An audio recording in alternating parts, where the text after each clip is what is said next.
Welcome, my dear students. Today we will discuss on the scope of economic geography. आज हम आर्थिक भूगोल के विषय क्षेत्र पर प्रकाश डालेंगे। विषय क्षेत्र किसी भी विषय का महत्वपूर्ण अंग होता है and therefore you have to study, understand the true scope of economic geography before you understand what geography rather than economic geography is all about. So to begin with, introduction. Economic geography is basically concerned with how man makes a living, how he utilizes the resources of the earth, how he uses the technology in order to fulfill his needs, how he uses different means of transport for procuring raw materials, sending finished goods to the market, that may be national, international, regional, local, and so on. How he tries to reduce the gap between demand and supply, and how he rearranges space for advantage, and so on.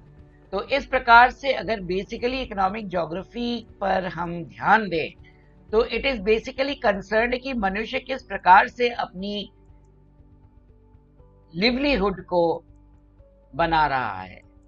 दूसरा कि वो अपने संसाधन, पृथ्वी में पाए जाने वाले संसाधनों को किस प्रकार से प्रयोग कर रहा है, किस प्रकार से उपयोग कर रहा है अपने फायदे के लिए।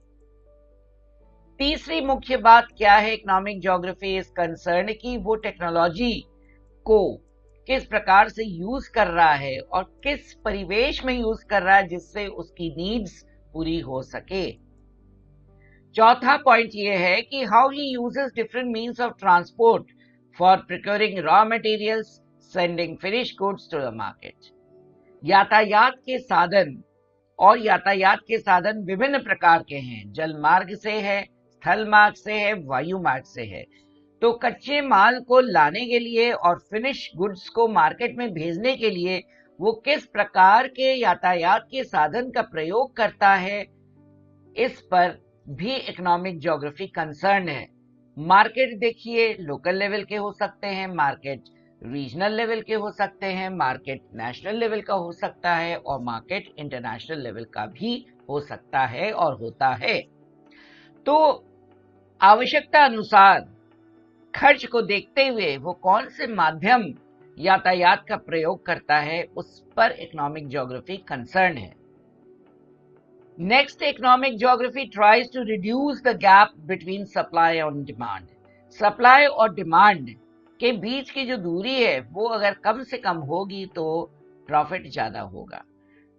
और लास्ट में economic geography is concerned how man rearranges space for advantage. मनुष्य अपना जो स्पेस है, पृथ्वी का जो स्पेस है, नेचुरल स्पेस को कल्चरल लैंडस्केप में बदलता है और ये कल्चरल लैंडस्केप में फिर से समय के साथ, काल पक्ष के साथ अरेंज करता है, added by development, added by technology for his advantage. ये सारे जो हैं is economic geography's total basic concern.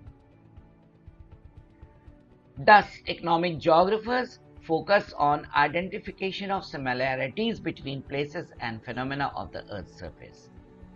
आर्थिक भूगोलवेत्ता जो हैं सिमिलैरिटीज ऑफ प्लेसेस, जो उन प्लेसेस जहां एक प्रकार की चीजें पाई जाती हैं, एक प्रकार की क्रियाकलाप होती है, एक प्रकार के कृषि उत्पादन होता है, इत्यादि इत्यादि, इन सिमिलर क्षेत्रों को आइडेंटिफाई करता है और कहां ऑन ओवर अर्थ्स सरफेस।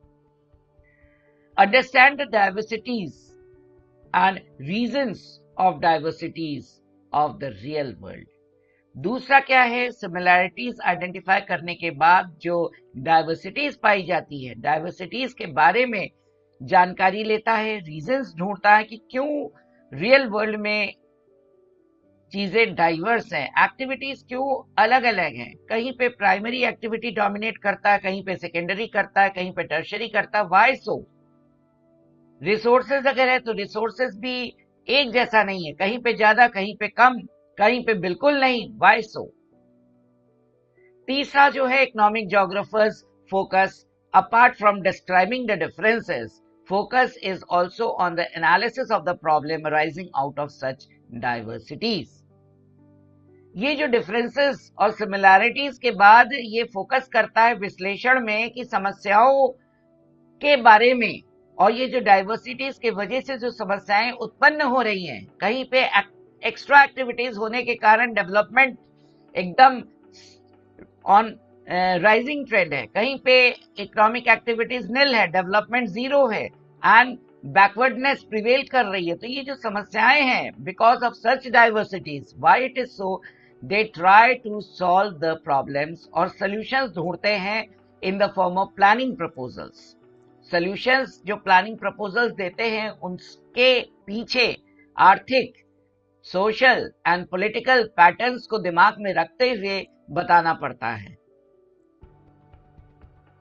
इस प्रकार से the ultimate need is to balance between geography and economics. Economic geography मतलब ही है कि हम इकोनॉमिक्स और ज्योग्राफी दोनों के मेल से जो इकोनॉमिक ज्योग्राफी बना है, उसको हमको बैलेंस करके चलना है। ज्योग्राफी की कुछ अलग डिमांड होती है, इकोनॉमिक्स की कुछ अलग डिमांड होती है, क्योंकि दोनों विषय अलग अलग हैं। ज्योग्राफी में स्पेस एंड टाइम और मैटर तीनों कवर करता है, what, where and why. Economics में space is not that important, activities is important. तो इसलिए ये उचित होगा कि हम इकोनॉमिक ज्योग्राफी को ज्योग्राफी इकोनॉमिक ज्योग्राफी के नजरिए से पढ़ें, rather than economic geography in the overall content and scope. ये बहुत जरूरी कि हमारा नजरिया ज्योग्राफी इकोनॉमिक ज्योग्राफी होना चाहिए, न कि हमारा नजरिया इकोनॉमिक ज्योग्राफी होगा। अभी आगे बहुत सारे टॉपिक्स हैं, जैसे ट्रेड थियरीज हैं, डेवलपमेंट मॉडल्स हैं, उसमें आप देखेंगे प्योरली इकोनॉमिक कंसर्न है, पर उसको ज्योग्राफिक फ्लेवर देते हुए कैसे आपको डिस्कस करना है, वो आपको जानना जरूरी है, और ये हमारे स्कोप एंड कंटेंट में आता है। Economic geography is systematic and analytical study of the location, growth, and spatial distribution and organization of various economic activities on earth.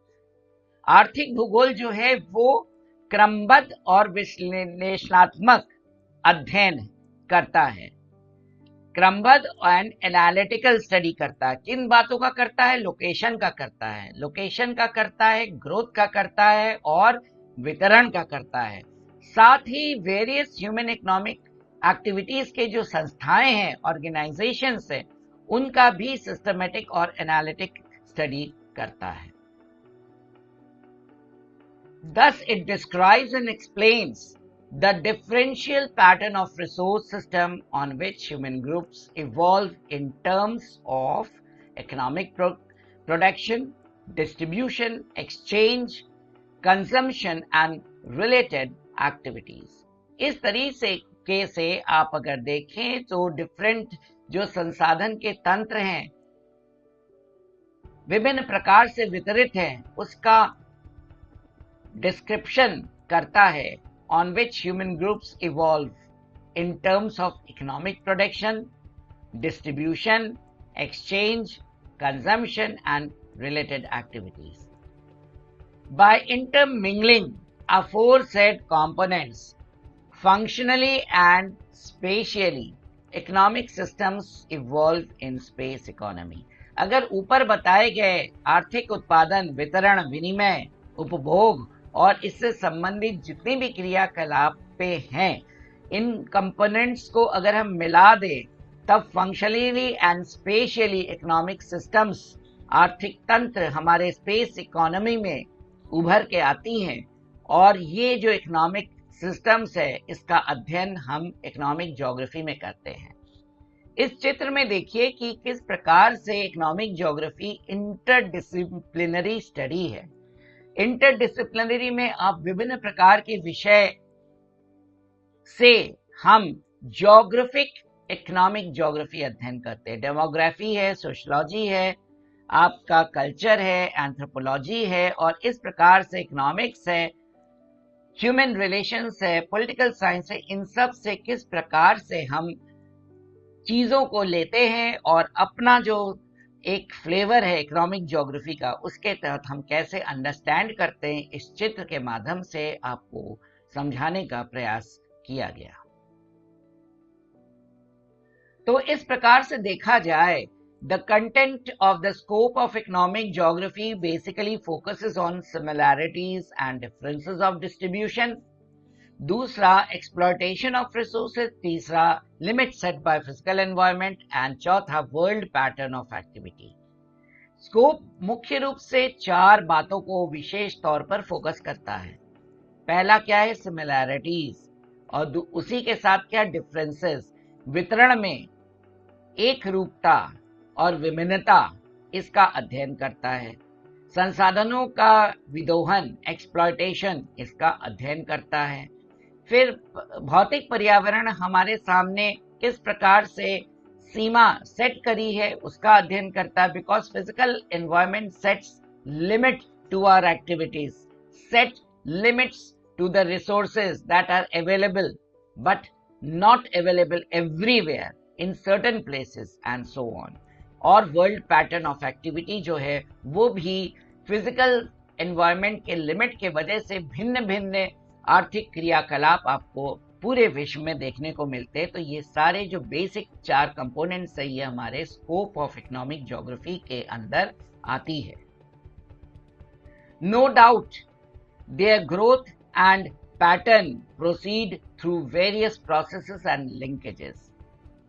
ये शक नहीं है कि जो ग्रोथ और पैटर्न्स हैं, प्रारूप हैं, विभिन्न प्रक्रियाएं, और इसके पीछे विभिन्न प्रक्रियाएं हैं, विभिन्न लिंकेजेस हैं, जिनसे होके ये सामने हमारे अर्थ स्पेस में देखने को मिलती है। With the passage of time they have evolved and expanded in the scope of economic geography. समय के साथ ये बातों का एक्सपेंशन हुआ और ये हमारे विषय क्षेत्र के अंदर आ चुकी हैं।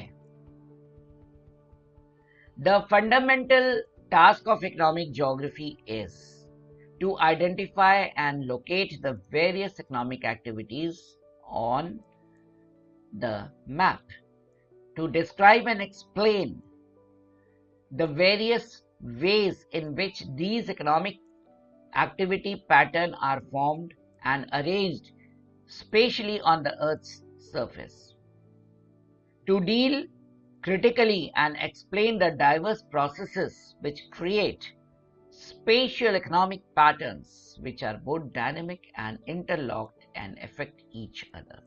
तो सर्वप्रथम हमारे जो इकोनॉमिक एक्टिविटीज हैं उनको लोकेट करना, उनको पहचानना एडेड बाय मैप्स जरूरी है।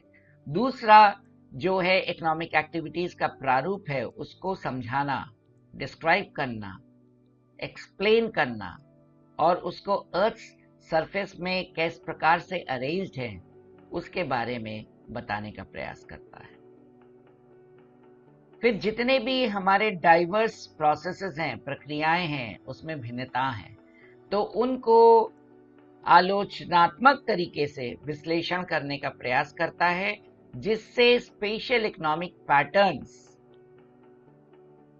हमारे सामने आते हैं। नए नए तरीके से स्पेशल इकोनॉमिक प्रारूप हमारे सामने आते हैं, और ये जो स्पेशल पैटर्न्स ये बदलता रहता है। That is why they are both dynamic, interlocked and affect each other, और एक दूसरे को प्रभावित करता है। और ये fundamental task of economic geography है कि हम इन बातों पर ध्यान दें, आइडेंटिफाई करें, डिस्क्राइब करें, क्रिटिकली एक्सप्लेन करें, क्योंकि ये सब एक दूसरे से जुड़ी हुई हैं।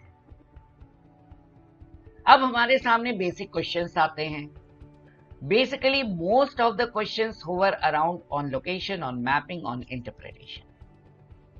लोकेशन, मैपिंग यानी मानचित्रण, और interpretation of various economic activities, ये बेसिक हमारे क्वेश्चंस हैं। इन्हीं के आधार पे क्वेश्चंस बनते हैं और इनको हम समझने का प्रयास करते हैं under scope of economic geography.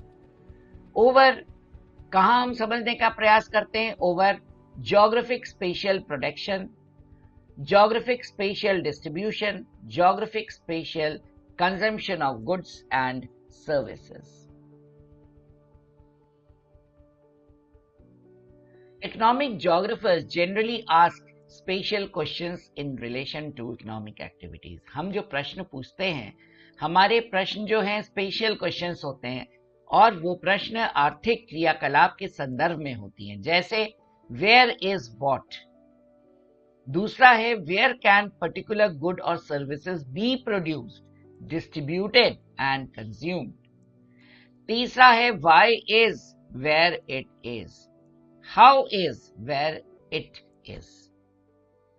ध्यान से समझिए कि वेयर इज वॉट, कोई भी इकोनॉमिक एक्टिविटी जो है, मानिए हंटिंग है, गैदरिंग है, फिशिंग है, कहाँ पे है, किस क्षेत्र पे है, इसका हम उत्तर जानने का प्रयास करते हैं। दूसरा है वेयर कैन पर्टिकुलर गुड्स और services be produced.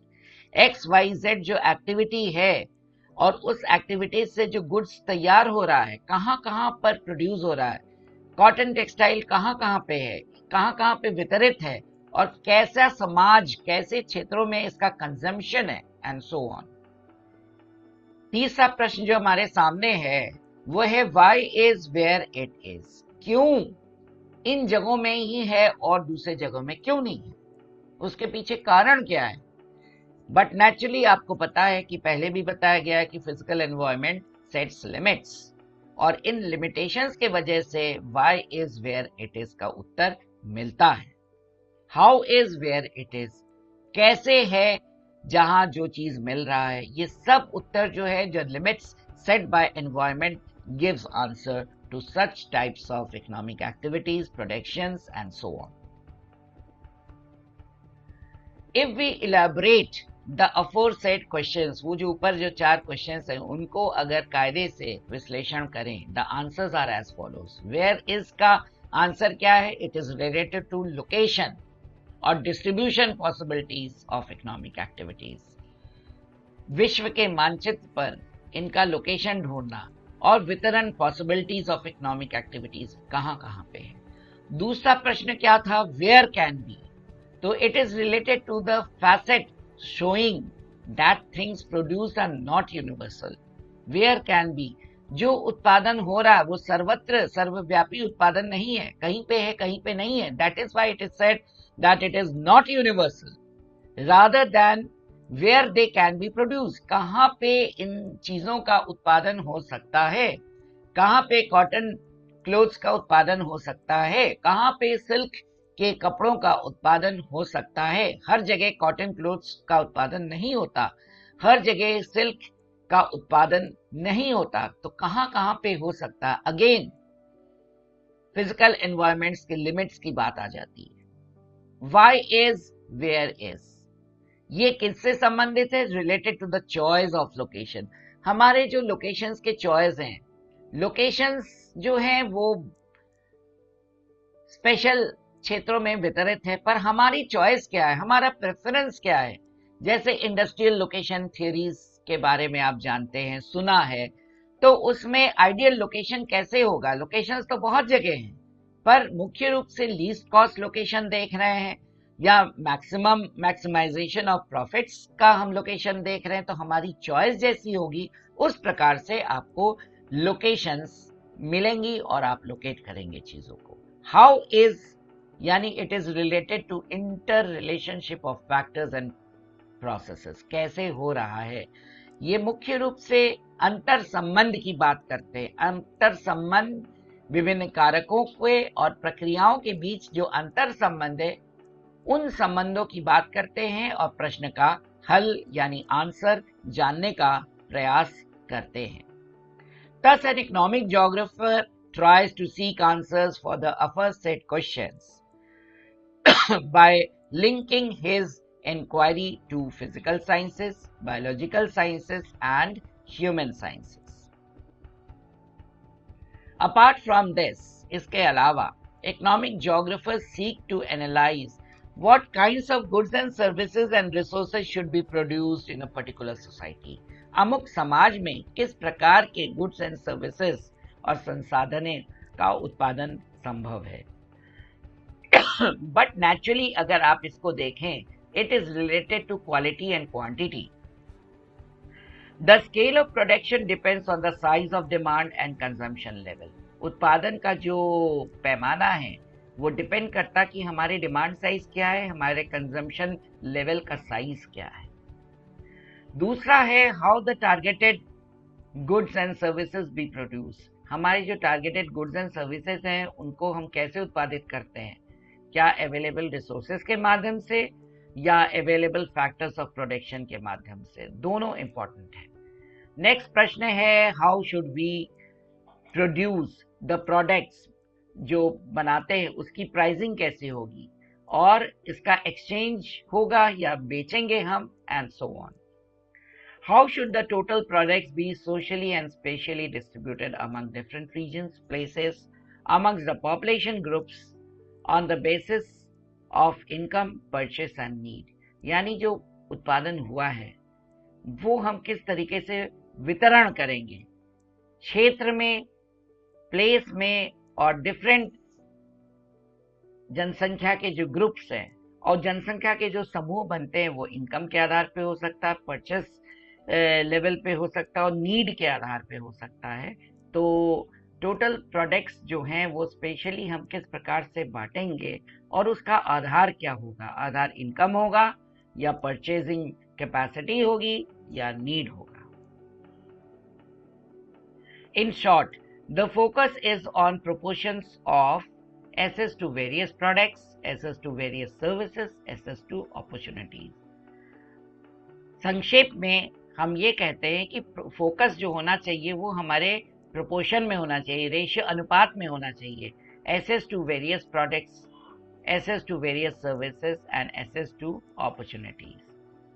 The pertinent question is who gets what। हमारे सामने सबसे बड़ा मुद्दा या प्रश्न आके खड़ा होता है कि किसको क्या मिला। अपार्ट फ्रॉम दिस, इसके अलावा scope covers an additional and special distribution of production. Scope में हम स्पेशल डिस्ट्रीब्यूशन ऑफ प्रोडक्शन को भी कवर करते हैं। Once the quantity of production is decided, geographers should concentrate on location and scale of production. जब हम तय कर लेते हैं कि हमें किस पैमाने में प्रोडक्शन यानी उत्पादन करना है, बड़े पैमाने में या छोटे पैमाने में, अगर ये डिसीजन हो जाता है तब ज्योग्राफर्स का ये दायित्व बनता है कि वो किन किन बातों पर कंसंट्रेट करें। पहला लोकेशन, अवस्थिति, और दूसरा स्केल ऑफ प्रोडक्शन। और now to conclude, the study of the manner of exploitation of earth's resources and the limits set by physical environment is the proper scope of economic geography।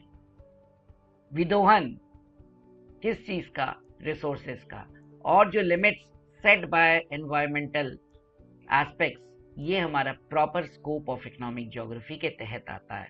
तो इस तरीके से कह सकते हैं कि economic geography is a much embracing subject. It studies the interdependence of production.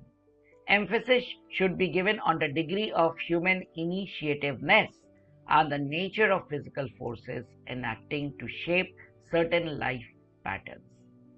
उत्पादन से रिलेटेड इंटरडिपेंडेंसी का अध्ययन करना, फिर ह्यूमन इनिशिएटिवनेस, मनुष्य किस प्रकार से इनिशिएट करता किसी कार्य के लिए, उस पर बल देता है इकोनॉमिक ज्योग्राफी। और तीसरा जो है, हमारे जो फिजिकल फोर्सेस हैं वो किस प्रकार से प्रभाव डालते हैं कि सर्टेन पैटर्न्स ऑफ लाइफ जो शेप लेती है। अब सर्टेन पैटर्न्स ऑफ लाइफ जो है वो एक्टिविटीज के आधार पर शेप लेती है, जैसे एग्रीकल्चर रिलेटेड जितने भी एक्टिविटीज हैं उसकी लाइफ पैटर्न आप देखिए। इंडस्ट्रियल प्रोडक्शन में जो इकोनॉमिक एक्टिविटीज मनुष्य करती है उनका लाइफ पैटर्न देखिए, and so on. They should be studied as comprehensive analysis of the system of interaction between man and nature।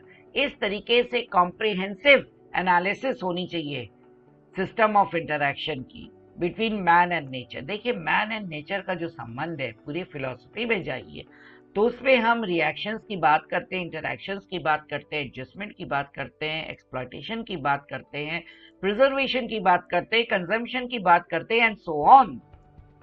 तो कॉम्प्रिहेंसिव स्टडी करनी है, ये पूरे सिस्टम्स हैं।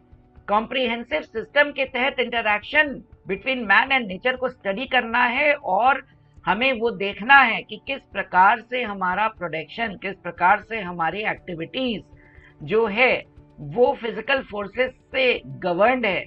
क्योंकि फिजिकल फोर्सेस से गवर्न होने के नाते आप देखेंगे जो भी लाइफ पैटर्न है पूरे विश्व में अलग अलग है, तो ये हमारे स्कोप में आता है। Thus, economic geography investigates diversity in basic resources of the different parts of the world. इस प्रकार से देखें तो इकोनॉमिक ज्योग्राफी प्रयास करता है कि संसाधनों की जो डाइवर्सिटी है of existence on the world, on the space, different parts में, उसके बारे में अध्ययन करता है। It tries to evaluate the effects that differences of physical environment have upon the utilisation of resources. संसाधन के उपयोग में भी भौतिक पर्यावरण का प्रभाव का मूल्यांकन करता है। It studies differences in economic development in different regions.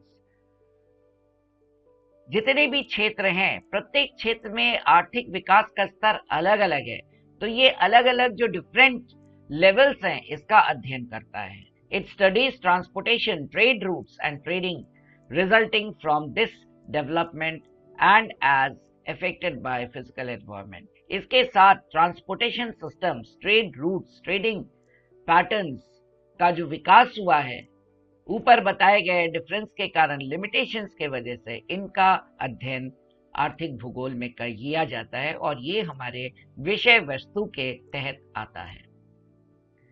So under scope, economic geography tries to focus on problem recognition, समस्या को पहचानना, and state them in a manner, और सही तरीके से प्रेजेंट करने पर विश्वास रखता है।